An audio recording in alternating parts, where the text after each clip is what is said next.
The Mariners have kicked off their 3-game series with the Cubs with an absolutely infuriating extra innings loss. Our thoughts on what happened tonight coming up. Colby, hit it. You are Locked On Mariners, your daily Seattle Mariners podcast. Part of the Locked On Podcast Network, your team every day.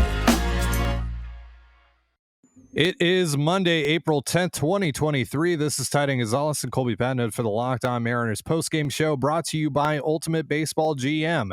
Ever dreamed of becoming an MLB GM and managing your baseball franchise? Then this game is definitely for you. To download the game, just visit ultimatebaseballgm.com or look it up on the app stores. Our listeners get a 100% free boost to their franchise when using the promo code Locked On in the game.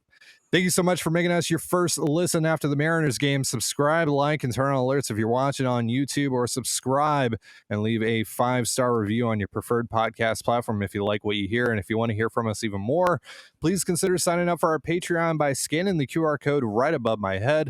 The link, as well as our social accounts, is also in the description below. 3-2 the final from Wrigley Field. Another Mariners loss in extras, this time to the Chicago Cubs. And Colby, before we get into anything else here, I know you want to talk about the J.P. Crawford bunt, so floor is yours. Let's just get that out of the way. Oh, coming in strong. It is the dumbest thing I have seen in baseball this year, without exception. What is the virtue of playing for one run as the away team in extra innings? By the way, J.P. Crawford, awful bunter. He's not good at it. We've seen it time and time again. He's not good at bunting. Dylan Moore, not good at bunting. And what does Scott ask them to do every single time they get in that situation? Hey, go do something you're really terrible at and get it done at a high leverage. And what is the payoff if he gets that job done? They intentionally walk Julio, and now any ball on the ground and you're out of the inning without a run. And by the way, let's say they intentionally walk Julio and Ty France hits a sac fly, right? And now you're up 3-2. Who cares? The other team can tie the game without a hit. All right. And by the way, your bullpen is down and you have a guy out there who you're using who has, on a good day, 45 grade control. Maybe today it was more like 35, like it has been for most of this year. There is absolutely no reason whatsoever to play for one run, because scoring one run in that situation is essentially the same as scoring 0. You have to assume that you are going to lose that game if you score 0 or 1 run. And by the way, here's the other problem with this. Scott couldn't afford to get to the 11th. He didn't have the extra arms to use tonight. So scoring one run in the hopes that maybe you can get to the 11th is an idiotic strategy in and of itself, because you don't have the arms to cover these extra innings right now. All right. So there's zero part of that strategy that makes sense. Nothing about that makes sense. And if you don't trust J.P. Crawford to get a hit in that situation, then you shouldn't be your starting shortstop. It's very simple. Maybe he doesn't get it. He probably doesn't, because you know why? Every single batter who walks up to the plate at any given moment is highly unlikely to get a base hit. That's just math. That's statistics, right? But your odds of winning that game are so much higher if you let JP swing. Because what's the worst thing JP could do? Hit into a double play? Okay, Julio's up with a guy on third and 2 outs. How is that any worse than what you were just putting yourself into? It doesn't make sense. It's beyond moronic that Scott continues to do this over and over and over again with J.P. Crawford. You have to let him hit, or he shouldn't be in your lineup. If you trust JP to play every single day at the shortstop position for you, then you have to stop asking him to do things he's not good at. JP Crawford has never been a good bunter. It is not in his skill set. Stop asking him to do it. He's not good at it. It's the same idiotic idea that maybe he can steal some bases this year. Stop. Understand what your player strengths are. Play to them. Okay. JP Crawford is significantly more likely to get a base hit or draw a walk there than he is to lay down a good bunt that leads to multiple runs being scored. That is the key. When you are the away team, you need multiple runs in extras to feel like you have a shot to win, especially with a down bullpen and when you're throwing out a guy right now who's really struggling to know where the baseball's going. It's moronic. It's beyond moronic that Scott would continue to ask players to do something they're not good at. And we see people with platforms right now onto it. Is it really too much to ask for JP Crawford to lay out on a good bunt? Yes, It is. Yeah. He's proven it time and time again that it is too much to ask. So stop asking him to do it. It's not rocket science. What are your players good at? Ask them to do that. Mhm. Stop asking them to do things they're not good at. And they've proven over a half a decade in Major League Baseball that they're not good at it. Stop asking them to do it. It's the antithesis of putting your guys in the best position to succeed. In this game, for me, really, about 80% of that clubhouse tonight gets an F, and that includes Scott Servais. This was terrible. Not only the decision to bunt, I didn't like the decision to pinch hit Kelenic for Pollock, because Pollock is one of your best 9 hitters, and he's shown so far that he's at least okay against righties. I would have preferred to to pinch hit Kelenic later on in the lineup. I didn't feel like that moment really demanded that kind of move from Servais. Um, the one thing though that really got my goat was the decision not to walk Nico Horner. The game-winning run is at third in the bottom of the 10th. Set up the double play. I know Dansby Swanson is on deck, but you got to try and find something here. You got to try and hang on to any little bit of opportunity to make your way to the 11th inning. And there was nothing beneficial for them to pitch to Nico Horner. There was no benefit to that. No, because Horner is going to strike out about 11 to 12% of the time. That's what he does. Dansby Swanson, the last 2 years, has posted 25, 26% strikeout rates. You need a strikeout or a ground ball. Horner is going to put the ball in play. I don't care how good your pitcher is, and Brash is really good at getting strikeouts. Horner's going to put the ball in play. You have to make that assumption based on the numbers. Dansby Swanson has a much higher probability of not putting the ball in play. Scott didn't care. Yeah. So, obviously nothing is going to top the whole Robbie Ray decision in the ALDS. I want to make that clear, but this was a really rough game from Scott tonight. Also, by the way, I thought it was a little odd they didn't ask Castillo to go out and get a couple more outs. Took him out of the game at 91 pitches with the bullpen as thin as it was. Yeah. I don't know, man. And you're trailing 2-1. Like, I don't understand that decision either. So yeah, it just epic failure across the board, with the exception of Luis Castillo and Jared Kelenic. No, Castillo, kind of lost himself there for a little bit in the fourth, was able to level out there, gave them 6 quality innings tonight. So, and then obviously Kelenic, again, I didn't like the decision to bring him in at the exact time that they did, but he ends up being a big piece of this. I mean, he was the reason that we ended up even having a 10th inning in this game, and the Mariners ended up having a chance to win this game in extra innings. But this was just it was an awful night for the offense. I mean, some of that just bad luck. They hit the ball pretty hard at times, and it just went right to guys, which kind of seems to be the story so far this year. But yeah, I mean, it was a really frustrating performance against a pitching staff that, let's just be real about it, isn't great. Probably middle of the pack. Yeah, middle of the pack at best. It's a roster in general. The Cubs have a roster in general that would be really scary if this was 2017. I mean, you couldn't score runs off of Mark Leiter and the corpse of Brad Boxberger today. Yeah. Think about that for a second. Brad Boxberger hasn't been a good reliever for about half a decade. You couldn't do anything against him. Yeah. The Cubs bullpen is a disaster, and you made them look like they were the 2014 Royals. Yeah. Like, and then at the end of the day, right? Blame whoever you want. Your pitching staff gives up 2 earned runs, or just 2 runs in general, in 9 innings. You should win that game. Yeah. You shouldn't need extras to win that game. Not against this pitching staff. Yeah. And let's just make it clear, just because we're criticizing, Scott Servais doesn't mean we think that Servais sucks, but there are some things that he does that are incredibly frustrating. Yeah. Fire Scott Servais. I bet there's actually going to be a couple of people that do say that. Absolutely. Tonight. Yep. Yeah. But there are some things that he does and continues to do that are incredibly frustrating, like the asking JP Crawford and guys like Dylan Moore as well to bunt in situations like this where it's not beneficial for you. And again, I just don't get the logic behind pitching to Horner in the bottom of the 10th at all. him being on base means nothing to you except for the possibility of, getting a double play there on Dansby Swanson, which is, highly unlikely given that it's Dansby, but not impossible.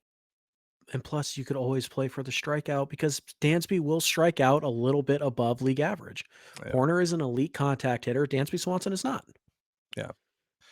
There's nothing about Scott's decisions and extras today that was logical. Yeah. Nothing. Yeah. Just really disappointing stuff. Again, it's very early, but the Mariners continue to lose in very frustrating ways here in the early season, and I'm growing tired of it. I can deal with a couple of them, but tonight Yeah. I feel a little peeved. I'm not gonna lie. This isn't just 4-7. It's a bad stretch type of thing. I mean, it is, but Yeah. the way they're losing is what makes it frustrating because they're leaving the bases loaded against bad pitchers. They could win. They could easily be like, all right, so they're 4-7, so they played 11 games. They could easily be like 8-3 right now. Yeah, and we're not Even talking about 9-2. them. Like, Right, we're not even talking about them having to go out and just be like otherworldly in their play either to get there. Just make the routine plays. Yeah. Play smart, clean baseball, and you're probably at least 6-5, probably 7-4. Yeah. And they just defense wasn't great again tonight. I mean, Brash can't play catch from 35 feet away. Yeah. Just doesn't set his feet, doesn't make a good throw. That was atrocious. The Murphy throw to second on the attempted steal, just terrible. Set the whole thing up. By the way, leadoff walk. Comes around to score again. Yeah. What? Leadoff walk followed up walk by an and error. Sloppy defense. Yeah. What? Yeah. Wow. Yeah, there's some ongoing trends here from the Mariners that need to be put to a halt immediately. So hopefully they get back to the drawing board here and put a stop to this. Justin Topa. Yeah, Topa. Hey, Gabe Spire again. Yeah, I mean, these guys keep on showing out. So some silver linings tonight, including absolutely. Jared Kelenic's mammoth home run. We're going to be talking more about that in just a moment. But real quick, a reminder, this episode of Locked On Mariners is brought to you by Ultimate Baseball GM. Ever dreamed of becoming an MLB GM and managing your professional baseball franchise? Well, your dream can come true, and this game is definitely for you. Manage every strategic aspect of your team, play through the season, and lead your team to glory. You're responsible for hiring the right coaches and staff, managing team finances, scouting and drafting players, managing difficult personalities, navigating your franchise through free agency, and all the ups and downs of a season. All this in a challenging and realistic game world. Ultimate Baseball GM is completely free and playable offline. Play on the go as you want and when you want. It's basically the Jerry Dipoto simulator. So instead of saying Chills, Dipoto did it again, you can now say Chills, I did it again. There you go. Download it now, and Locked On Mariners listeners get a 100% free boost to their franchise when using the promo code Locked On in the game store. So make sure to check it out. To download the game, just visit probaseballgm.com, scan the code, or look it up on the app stores. That's probaseballgm.com. Ultimate Baseball GM. Start your dynasty today. This episode of Locked On Mariners is also brought to you by Rocket Money. Rocket Money is a personal finance app that finds and cancels your unwanted subscriptions, monitors your spending, and helps you lower your bills all in one place. Over 80% of people have subscriptions they forgot about, and chances are you're one of them. Rocket Money will quickly and easily find your subscriptions for you, and for any you don't want to pay for anymore, just hit cancel, and Rocket Money will cancel it for you. It's that easy. Rocket Money also helps you manage all your finances in one place and automatically categorize your expenses so you can easily track your budget in real time and also get alerted if anything looks off. Over 3 million people have used Rocket Money, saving the average person up to $720 a year. So stop throwing your money away, cancel unwanted subscriptions, and manage your expenses the easy way by going to rocketmoney.com/lockedonmlb. That's rocketmoney.com/lockedonmlb. rocketmoney.com/lockedonmlb. And this is the Locked On Mariners post-game show, and this is the Locked On Mariners post-game show, and this is the Locked On Mariners post-game show. Thank you so much for making us your first listen. Unfortunately, after a Mariners loss and extras, what is this, their third extra innings loss so far this season? Yep. That does not feel great. This is not a spot the Mariners have found themselves in much over the last couple of years. They have tended to typically win these kinds of games, but chaos ball has not reigned supreme thus far. Now, Jared Kelenic, though, continues to stay hot at the dish, and he kept the Mariners alive in this game. There wouldn't have been extras if not for him. He hits a mammoth 414-foot bomb to tie this game in the top of the ninth. 111 miles per hour off of the bat, Colby. First home run of the season for Kelenic. Couldn't have come in a better and more important way. But once again, the Mariners let Jared Kelenic down after he has a big 2 hit. days in a row. 2 days in a row, Jared Kelenic has tried to play hero for this team, and it just hasn't succeeded. And only for his teammates to drop the ball, literally. Yeah. So I tweeted it. It feels like every time Kelenic will have a big hit in like the 8th or the 9th or extras, and it's just like, oh man, that's it right there. That is what is going to catapult Jared Kelenic to the next level. And the Mariners bullpen blows it.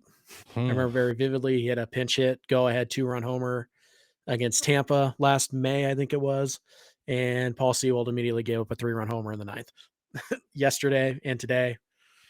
I mean, I don't even need to tell you guys what happened. You saw it. So someday Jared Kelenic will hit a true walk-off and it'll be magical. But for the love of God, I mean, can you just let the man have his moment once? Yeah, for real. I feel bad for him, man, because like he's doing everything he can right now to put the team on his back, like Greg Jennings, and it's not happening. It's just the Mariners continue to say no. You shall not pass, Jared. And it's incredibly frustrating for a guy that's really, it seems like he is really starting to turn the corner here. It was really nice to see him get into one. Wasn't a huge fan of his first at bat. He swung at ball 4, did hit the hell out of the ball. It just went right to Mark Leiter's glove. But not if you look at the exit velos. Oh, was the exit velo not? It was only like 83 or something like that. Oh, I thought that was one of the 100s. Okay. No. I was looking at Savant wrong. Oh, it was Colton Wong's. Okay, I thought Colton Wong. Yeah, I remember they had 3 or 4 100+ mile per hour hits in that inning. Well, not hits, but batted balls. Yeah. And I guess I read it wrong, and I thought Jared was the one was the first one. Maybe I did read it wrong because it would make way more sense. But just no, it wouldn't make it, because like he swung, like that pitch was like almost a foot outside of the zone into the other batter's box. Like, so I don't know. To be fair to Jared, there was like a 45 to 60% chance that tonight's home plate umpire would have called it a strike. Just to be fair, like that is true. That zone was atrocious all night long. Man alive, that was awful. But yeah. By the way, hey, Colton Wong, 2 hits tonight off the bench. Good for him. So, yeah, really nice. Yeah. Fans booing him, former Cardinal, former Brewer. Sure. By the way, tonight put it really into perspective how much the Mariners love former NL Central players. They have a lot on their team. Yeah. I mean, hey, by the way, you know what doesn't happen? Bad players don't get booed on the road for no reason. So I don't know. Maybe Colton Wong's getting booed for a reason. Having never played for the Cubs. I don't know. But now he's got 3 hits in his last 2 games. Yep, and a walk, I think. The at-bats are getting a little bit better. Hopefully this is a sign because they really need it because, boy, I tell you what, Julio had another awful game today. And Ty France wasn't much better. So, dude, France's at bat drove me insane. The last one took 2 piped pitches down the middle of the plate. What are we doing, man? Yeah. You are the number 2 hitter. Take the bat off of your shoulders. What are we doing? Like, come on, get aggressive, man. Yeah. So, and you got a pitcher who's struggling. He's definitely going to put a ball in the zone, like, because he's having a really hard time finding the strike zone. Back in the exactly. Like, it's just that wasn't a great job by France to read the situation there, in my opinion. But everybody had awful at bats tonight, though. Nobody had just a straight clean line. Yeah, I mean, look, at the end of the day, you have to hit. Again, going back to one of the first points I made, if your pitching staff gives up 2 runs in a 9-inning game, you have to win that game. Figure it out. Yeah. Also, Cal Raleigh with another hard hit ball that goes Right at right to somebody. someone. Yeah. I mean, I thought that was gone off the bat, 'cause I it thought that just was at least off of the wall. By the yeah, I thought it way, was over his head or because I know they kinda have that weird cutout yeah, in Wrigley. yeah. By the way, Wrigley looks pretty good on TV. I haven't seen it in a while. Okay, Looks okay on I TV. was gonna say the opposite. You don't think it looks good on When TV? the ivy is dead, that ballpark Yeah, is yeah, ugly. That ballpark yeah, is ugly. that wasn't great, but Yeah, like when the ivy is in, sure, yeah, sure, absolutely. yeah. But I'm into it. But when the ivy is Mhm. dead, I don't know. I didn't like the way that it looked tonight. No. By the way, don't look now. Teoscar Hernandez's batting average is almost above 200. Huh? Yeah, he got another single Yep. today, and that He was it, right? and I think he had another hard hit out, Okay. but Yeah, so things starting to yeah. turn around a little bit for him. He also had a strikeout against Drew Smiley, which don't get me started on Drew Smiley. I don't want to. I'm so hurt already. I just Like, the Mariners have never seen a curveball, and that's the end of that sentence. There is no second part of that true sentence. that. I can True that. only assume that the Mariners have never seen a curveball because they had no idea what to do with that pitch. All right. Well, I want to ask you about Luis Castillo and talk a little bit about tomorrow's game because we're once again going to be doing a post game show after tomorrow's game. Hopefully, it doesn't run up against the clock like tonight is because you got to get out of here in a few minutes. But let's first talk about So Rare before we get into that. This episode of Locked On Mariners is brought to you by So Rare. Our new sponsor, So Rare, is a revolutionary fantasy baseball game and marketplace transforming fans into owners with officially licensed digital cards featuring players from across all 30 Major League Baseball teams. Unlike other fantasy baseball platforms, So Rare managers truly own their fantasy experience, collecting, buying, selling, and competing with player cards against global opponents to win epic rewards. Win or lose, you still own your cards and there's no cost to play. Plus, the more you win, the more you advance, collecting increasingly powerful cards and accessing next level competitions and rewards. So Rare recently partnered with MLB All-Stars Juan Soto and Seattle Mariners center fielder Julio Rodriguez to serve as brand ambassadors. Very exciting stuff. MLB game weeks happen twice weekly and span a 3 to 4 day cycle. And at the end of game weeks, So Rare MLB managers who rank at or near the top of their leaderboards win a variety of rewards, which can include So Rare scarcity cards, game tickets, merchandise, signed jerseys, and VIP experiences like meeting MLB stars. Prices may vary depending on the competition. Head to sorare.com/locked on. That's spelled SORARE.com to draft your team of free player cards, set your lineup, and start competing today to win epic rewards. Again, that's sorare.com/locked on to start playing today. And you're listening to the Locked On Mariners postgame show. Thank you so much for tuning in here after the Mariners 3-2 extra innings loss to the Chicago Cubs to start this 3-game series. Mariners 2 games away from wrapping up their first road trip of the season. Luis Castillo got the start tonight and finally allowed a run. He actually allowed 2 runs for the first time in 2023. Goes 6 innings pitched, 6 hits, 2 earned runs, 2 walks, 5 strikeouts on 93 pitches. He gave up 1, 2, 3, 4, 5, 6, 7, 8, 9 hard hit balls. What did you think about Castillo's night tonight, Colby? I thought he was pretty good, not great. He was cruising through the first 3 innings, but we did notice when somebody got on base, and he had to go from the stretch, his command definitely dropped at least a full grade, maybe even a grade and a half. And it's you look at the 1 inning where the Cubs did their damage. How does it start? Lead off walk. So yeah, when guys got on base, Luis kind of struggled to find the strike zone consistently. We saw him run a lot of deeper counts in the fourth and fifth and sixth. But overall, he was pretty good. It looked like it was exactly what the doctor ordered early. The Cubs were super aggressive against him, and he was through 3 innings. I think he had thrown something like 30 pitches roughly. Looked like all right, he can go 7 or 8 tonight. This is great. This is exactly what you need. And then the fourth just kind of happened It happens innocently enough with a walk, but you combine that leadoff walk with the fact that Castillo's command really took a hit when he went to the stretch, and the Cubs were able to string some things together. So velocity was fine for this time of the year. I thought the four seamer was pretty good.